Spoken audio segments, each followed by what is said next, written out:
السلام علیکم ورحمۃ اللہ وبرکاتہ ان الحمد للہ والصلاة والسلام علی سید الانبیاء وعلی آلہ وصحبہ اجمعین اما بعد فاعوذ باللہ من الشیطان الرجیم بسم اللہ الرحمن الرحیم انشاءاللہ الرحمن ہم آج 253 آیت سورۃ البقرہ کی آیت کے ریفرنس میں بہت امپورٹنٹ ایک پوائنٹ ہے جس کو کہ میں آپ لوگوں کے ساتھ شیئر کرنا چاہتی ہوں، اور وہ کیا ہے کہ ایک ہم نے بڑا ڈیٹیل میں پڑھا کہ اللہ تبارک و تعالیٰ اپنی خاص عطا سے کسی کو کسی اچھے کام اور کاز کے لیے منتخب کر لیتا ہے۔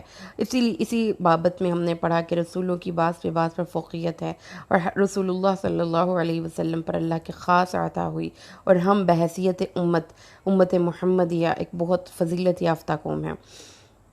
جب یہ باتیں ساری ہم پڑھ لیتے ہیں تو ہمارے معاشرے میں دو ایکسٹریمز پہ لوگ پائے جاتے ہیں۔ ایک طرف وہ لوگ ہوتے ہیں جو فضائل کو یا فضیلتوں کو صرف اور صرف اللہ کے عطا سمجھتے ہیں، اور اس چیز پہ بہت اتراتے ہیں اور فخر کرتے ہیں کہ وہ امت محمدیہ میں سے ہیں، لہذا رسول اللہ کی شفاعت سے وہ ضرور ہی ضرور بخش دیے جائیں گے۔ جبکہ دوسری طرف ایسے لوگ پائے جاتے ہیں جو کہ مکمل طور پر اپنی ایفرٹس پہ کو ریلائی کرتے ہوئے یہ سمجھتے ہیں کہ جو ہم کوشش کریں گے ہمیں وہی ملے گا۔ اب ان دونوں چیزوں کو یا ان دو پوائنٹس کا سپورٹ کرنے کے لیے قرآن پاک میں آیات موجود ہیں۔ ایک طرف وہ آیات بھی ہیں جو کہ کل ہم نے پڑھی تھیں، جس میں ہم نے یہ دیکھا تھا کہ اللہ تعالیٰ کے ہاتھ میں ہے فضل، واللہ یختص برحمتہ من یشاء، ان الفضل بید اللہ۔ اور پھر اللہ تعالیٰ نے یہ ساری باتیں ہمیں بتا دیں کہ اللہ دیتا ہے، وہی ہر ایک فضیلتوں کی کل کے کل اختیارات کا مالک ہے۔ لیکن اسی قرآن پاک میں آیات موجود ہیں، لیس للانسان الا ما سعی، انسان وہی حاصل کرے گا جس کے لیے وہ کوشش کرے گا، وان سعیہ سوف یری ثم یجزاہ الجزاء الاوفی۔ تو اب ان دونوں آیات کا کیا کانٹراڈکشن ہے، کیا ہمیں سمجھ میں آئے گی؟ تو اس چیز کو لے کر میں نے جب قرآن پاک کو اور سیرت النبی صلی اللہ علیہ وسلم کا مطالعہ کیا تو اللہ نے مجھے ایک بات سمجھائی، اور وہ کیا تھی کہ جب ایک انسان اپنی چوائسز جو ہیں نا وہ انسان کو ڈٹرمن کرتی ہیں کہ اس کو کیا چیز آئندہ آنے والے دنوں میں ملے گی۔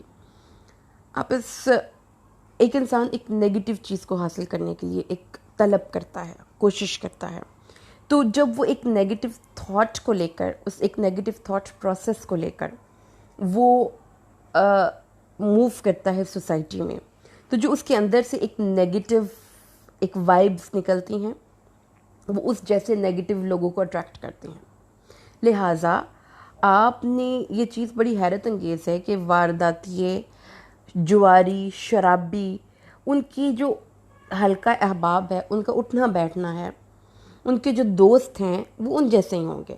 وہ بے شک آپ ایک علاقے کے آپ مثال کے طور پر اگر میں گجرانوالہ شہر میں رہتی ہوں تو گجرانوالہ کے شہر کی ہر گلی میں اور ہر محلے میں جتنے بھی برے لوگ ہیں وہ ایک اڈے پر، ایک جگہ پر اکٹھے ہو جائیں گے۔ ان دا سیم وے اگر کوئی انسان اچھی سوچ لے کر ایک اچھا کام کرنے کی کوشش کرتے ہیں تو اس کی اچھی سوچ کی وجہ سے جو اس کے اندر ایک پازیٹیو وائبس نکلتی ہیں وہ اس جیسے پازیٹیو لوگوں کو اٹریکٹ کرتی ہیں۔ لہٰذا پازیٹیو لوگ بھی ایک گروپ بن جاتے ہیں، اور وہ پازیٹیو کاز کے لیے کام کرتے ہیں، وہ کسی کی بھلائی کے لیے کام کر رہے ہوں یا وہ کسی کو دین کا علم یا کوئی علم سکھانے کے لیے کام کر رہے ہوں، وہ سب لوگ بھی ایک آرگنائزیشن میں ایک جمع ہو جاتے ہیں۔ حالانکہ وہ سب ایک محلے میں نہیں رہ رہے، وہ ایک گلی میں نہیں رہ رہے، وہ مختلف جگہوں سے بلانگ کر رہے ہیں، لیکن ایک پازیٹیوٹی تھی ان کے اندر۔ اس پازیٹیوٹی کو انہانس کرنے کے لیے اور اس کے اظہار کے لیے ان کو مواقع مل گئے، کچھ ڈیفرنٹ لوگ آپس میں مل گئے۔ تو جو فضیلت ہے نا معزز لسنرز، اس کا جو بیسک روٹ ہے وہ دراصل ہماری اپنی چوائسیز ہیں۔ اللہ تعالیٰ مخصوص کرتا ہے، کچھ فضیلتیں اللہ کے ہاتھ میں ہی ہیں، لیکن کچھ فضیلتیں ہم اپنی چوائسیز سے اپنی لائف میں لے کر آتے ہیں۔ میں بیسیکلی میں اپنے لیسنز میں اپنے بارے میں کبھی بھی بات نہیں کرتی، کیونکہ مجھے لگتا ہے کہ یہ چیز جو ہے وہ ایک ٹیچر کو نہیں کرنی چاہیے کہ وہ اپنی پرسنل لائف کو ایز این ایگزامپل پیش کرے۔ لیکن یہاں پر میں آپ کو اپنی ایگزامپل دیتی ہوں کہ میں خود قرآن کو پڑھتی تھی اور میرا بہت دل کرتا تھا کہ میں قرآن کو آگے بتاؤں، کیونکہ آئی واز سمپلی ایک کی کیفیت ہوتی تھی میرے اندر ایک خوشی کے جو جذبات پیدا ہوتے تھے میرا جی چاہتا تھا کہ جو خوشی مجھے ملی ہے اس قرآن کے اس مقام کو سمجھ کر، اور جو اللہ نے میری فہم کھولی ہے، جتنے بھی میرے سے ریلیٹڈ قریبی لوگ ہیں ان سب کو یہ اس پیارا خوبصورت میسج پہنچنا چاہیے۔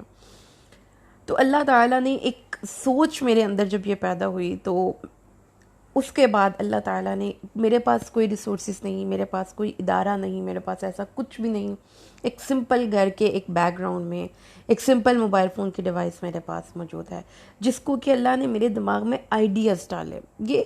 اور یہ کیا ہے، میں نے کافی سالوں پہلے اسی آیت کریمہ کی تفسیر میں سنا تھا کہ جب بھی کبھی آپ کسی کو اپنے سے زیادہ نوازتے ہوئے پائیں تو آپ یہ دعا مانگا کریں، اللہم انی اسألک من فضلک۔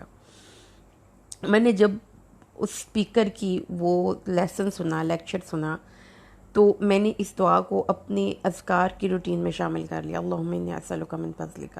اور آپ یقین مانیں کہ اس ایک دعا کا اللہ نے زندگی میں یوں تبدیلیاں کیں کہ سوچوں کی اصلاح کی، راستے بنائے۔ ہم اپنی زندگی میں جو مانگتے ہیں نا معزز لسنرز، وہ ہمیں ملتا ہے۔ زندگی میں جو کچھ بھی آپ اللہ سے مانگیں گے، وہ باری تعالیٰ، وہ پاک پروردگار ذات بھرے خزانوں کا مالک ہے۔ اس کو ایک حدیث میں بھی آتا ہے کہ آپ سب لوگ، جتنے بھی لوگ ہیں دنیا میں، وہ اپنی اپنی بولی میں بیک وقت بول کر اللہ سے مانگتے ہیں۔ اللہ ان سب کو ان کی تمام ضرورتیں، ان کی تمام خواہشات ان کی پوری کر دیتا ہے، تو بھی اس کے خزانوں میں اتنی سی بھی کمی نہیں ہوتی کہ کوئی سمندر میں سوئی نکالے، ڈبو کر نکالے تو دیکھے کہ اس کے ساتھ کیا پانی لگ جاتا ہے، اتنا بھی کمی نہیں ہوتی۔ تو اللہ کی عطا آپ کی طلب پہ ہے۔ اس کی مثال سے شاید آپ کو بات زیادہ صحیح سمجھ میں آئے۔ اسی اگلے پارے میں، تیسرے پارے میں انشاءاللہ ہم پڑھیں گے، حضرت عمران کی جو بیوی تھی، وہ پریگننٹ تھیں، خامد ان کا فوت ہو گیا تھا اور ان کا بچہ ہونے والا تھا۔ اب انہوں نے اللہ سے کیا دعا مانگی اپنے بچے کے بارے میں؟ یا اللہ، جو بچہ میرے پیٹ میں ہے یہ ابھی پیدا بھی نہیں ہوا، تو کیا طلب کیا کریں گے؟ یا اللہ، میں تیرے راستے میں اس بچے کو آزاد چھوڑ دوں گی۔ لیکن جب بچہ ہوا تو وہ بیٹا نہیں تھا، بیٹی تھی۔ اب وہ جو ایک نظر تھی، انہوں نے نظر ثانی نہیں کی، بلکہ انہوں نے اپنی اس نظر she went for fulfilling that، اس نظر کو پورا کرنے کے لیے وہ آگے بڑھی۔ اور اس دور میں ایک عورت کا دین کی خدمت کے لیے اپنے آپ کو وقف کر دینا تو بہت اچنبے کی بات تھی، اٹ واز ویری انیوژل۔ لیکن جو انہوں نے ایک سوچ رکھی، جو طلب کیا، اللہ نے اسی کے مطابق پھر عطا بھی کیا، پھر حالات بھی بنا دیے، پھر لوگ بھی ملا دیے۔ یہاں پہ میں نے ایک واقعہ پڑھا تھا امام کعبہ کے بارے میں، جو شیخ السدیس ہیں، جن کے قرات دلوں کو سکون دیتی ہے۔ جب آپ قرآن پاک کی ان کی قرات سنتے ہیں، انہوں نے اپنا ایک واقعہ بتایا کہ in my childhood he said that in his childhood he used to be very very naughty guy۔ وہ کہتے ہیں کہ ایک دفعہ یوں ہوا کہ ہمارے گھر میں دعوت کا سین چل رہا تھا، میری امی نے کافی بڑی سی دیگ میں کچھ کھانا ریڈی کیا۔ اس کھانے کو ریڈی کرنے کے بعد جب each and everything was finally prepared, میں نے کیا کیا، ایک مٹی لے جا کر ایک پیالے میں مٹی لے جا کر اس پورے کھانے میں مکس کر دی۔ اب وہ کھانا ایکچولی ویسٹ ہو گیا، ظاہر ہے کوئی کھا تو نہیں سکتا کیڑا مٹی۔ اور ان کی والدہ نے ان کو یہ دعا دی اس غصے میں کہ اللہ تمہیں امام کعبہ بنائے۔ اور یو کین امیجن کہ پازیٹیوٹی آپ کی پرسنالٹی کی کہاں کہاں پر کام کرتی ہے۔ ہماری لفظ جو ہم زبان سے بولتے ہیں، ہم جو چوائسز کرتے ہیں، تو یہ چیز میں آج آپ کو جو بات میں آپ سے ریکویسٹ کرنا چاہتی ہوں، سمجھانا نہیں میں، کیونکہ میں خود اپنے آپ کو کب اس پوزیشن میں نہیں سمجھتی کہ میں کسی کو کچھ سمجھا سکوں۔ میں آپ سے ایک ریکویسٹ ہی کرنا چاہتی ہوں، وہ کیا ہے کہ جہاں پہ بھی اللہ کا ذکر، اللہ کی بات آ جائے، وہ کوئی بھی کیوں نہ بیان کر رہا ہو، وہاں پر ادب کا مظاہرہ کیا کریں، وہاں پر بے ادبی نہ کیا کریں۔ جہاں پہ نبی پاک صلی اللہ علیہ وسلم کا نام آ جائے، جہاں پہ کوئی بھی بندہ ہو، کوئی بھی ہو، you must not be judgmental کہ یہ تو کوئی ناچنے والا ہے، یہ ایسا ہے، یہ ویسا ہے۔ جہاں پہ اللہ کا نام آ جائے وہاں پہ ادب کا مظاہرہ کیا کریں، کیونکہ قرآن وہ کتاب ہے، وہ واحد کتاب ہے کہ اس کتاب کے ساتھ جڑ جانے والا بندہ ہر صورت کامیاب ہے۔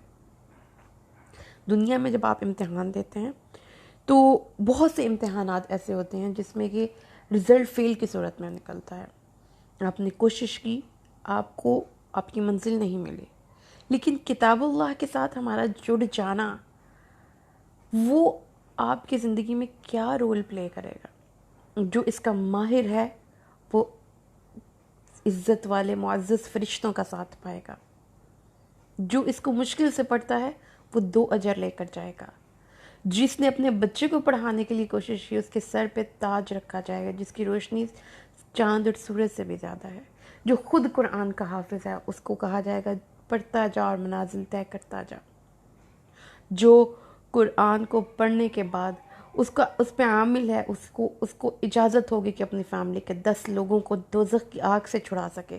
کتنی معزز کتاب ہے یہ، کتنی معزز کتاب ہے کہ جو اس کے ساتھ جڑ گیا اس کو دنیا میں جو ملے گا، لیکن وہ اس دن بھی یہ کتاب اس کا ساتھ نہیں چھوڑے گی جب کوئی کسی کے کام نہیں آئے گا۔ حضرت علی نے فرمایا کہ انہوں نے کہا میں نے رسول اللہ سے سنا، آپ فرماتے ہیں ہم قریب وہ وقت آنے والا ہے کہ جب فتنے برپا ہوں گے۔ میں نے عرض کیا یا رسول اللہ پھر ان فتنوں سے نکلنے کا ذریعہ کیا ہے؟ آپ نے فرمایا کتاب اللہ، کیونکہ اس میں تم سے قبل کے حالات ہیں اور جو تم سے بعد کی خبریں ہیں اور ان کے مابین معاملات، وہ سب کا سب حکم ہے اور وہ فضل ہے، اس میں کوئی ہزل نہیں۔ فضل یعنی کہ اللہ کا فیصل ہے، اللہ کی طرف سے عطا ہے، اور اس میں کوئی ہنسی مذاق کی بات نہیں ہے۔ جو شخص اسے چھوڑ دے گا اللہ اسے ختم کر دے گا، اور جو شخص قرآن کے سوا کسی اور کتاب میں ہدایت کو تلاش کرے گا اللہ اس کو گمراہ کر دے گا۔ قرآن ہی ایک ایسی چیز ہے کہ اس کو نفسانی خواہشات لغزش میں نہیں لا سکتی، زبانیں اس سے ملتمس نہیں ہو سکتی، علماء کبھی اس کے علم سے مستغنی نہیں ہوتے، اور وہ باوجود کثرت تلاوت کے کبھی پرانا نہیں ہوتا۔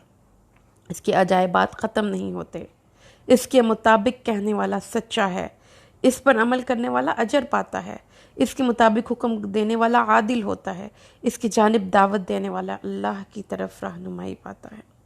معزز لسنرز، اس قرآن کے ساتھ جڑنا زمین و آسمان کی ہر چیز سے زیادہ اللہ کے نزدیک محبوب ہے، کیونکہ قرآن پاک میں اللہ فرماتے ہیں قُلْ بِفَضْلِ اللَّهِ وَبِرَحْمَتِهِ فَلِذَلِكَ فَلْيَفْرَحُوا هُوَ خَيْرٌ مِّمَّا يَجْمَعُونَ۔ یہ اللہ کا فضل ہے، یہ اس کی رحمت ہے جس کو کتاب اللہ کا حصہ مل گیا وہ، اور تمہیں چاہیے کہ اس عظیم نعمت کے ملنے پر خوشیاں مناؤ،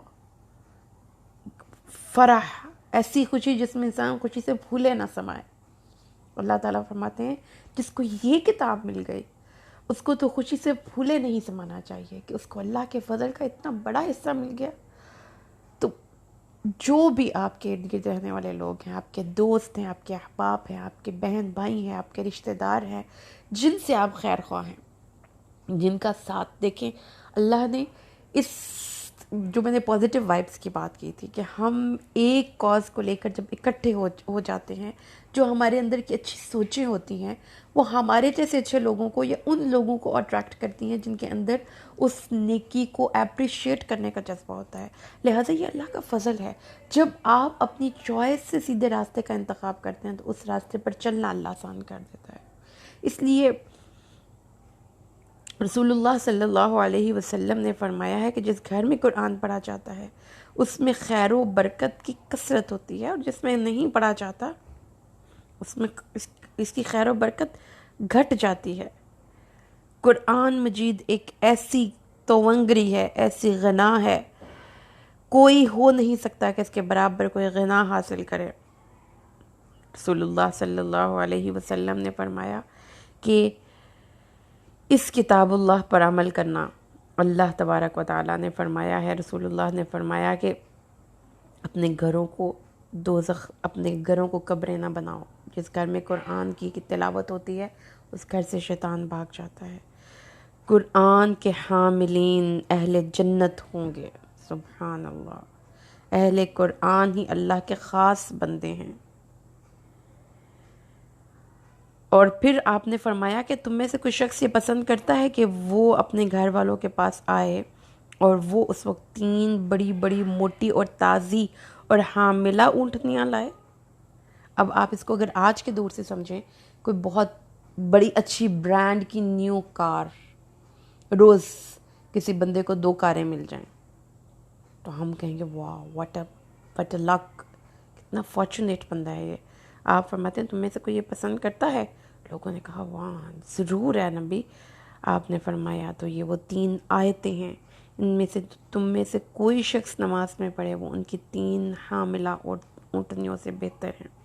حضرت معاذ بن انس رضی اللہ تعالیٰ عنہ نے روایت کی ہے کہ جس شخص نے قرآن کو اللہ کے لیے پڑھا،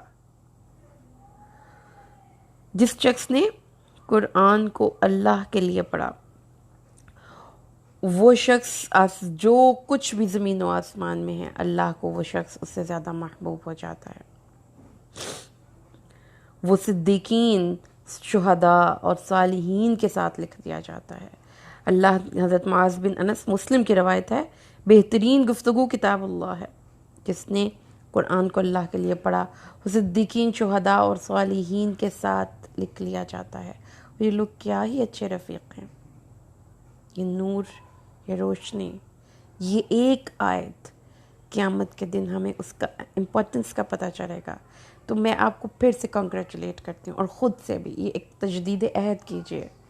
کتاب اللہ زندگی میں، اس لیے کتاب اللہ کے ساتھ ہمارا تعلق صرف فرصت کے لمحوں میں نہیں ہونا چاہیے، یہ روزانہ کی بنیاد پہ پڑھیں۔ جتنا ہمیں میسر ہے قرآن ہمیں روز پڑھنا چاہیے، کیونکہ یہی ہے وہ فضیلت اور شرف جس کو کہ حاصل کر کے وہ اللہ کی نظر میں معزز ہو سکتے ہیں۔